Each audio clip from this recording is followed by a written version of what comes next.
Friends అందరికి ఇగో ఇక్కడ మా నాగైతే ఏమో చేస్తుంది. ఏ చీరల బిజినెస్ పెట్టినవారా? అమ్మా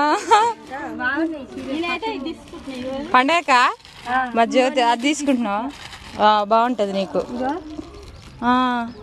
ఇది బాగుంది అక్క, నీకు మంచిగా ఉంటుంది అక్క. ఇది మా అక్క అయితే ఇది తీసుకుంటుంది.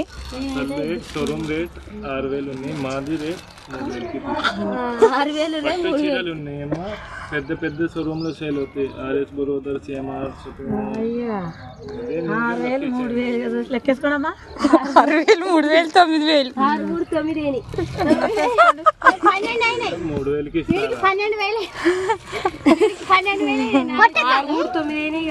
చీరలు అయితే తీసుకుంటున్నాం ఫ్రెండ్స్. ఏ చీరలు బాగున్నాయో కామెంట్ అయితే చేయండి. నేనైతే ఒకటి తీసుకోవాలనుకుంటున్నా. మా నాగ చీర ఎట్టుందో కామెంట్ చేయండి. నీ చూపిరా, నీ చీర చూపి.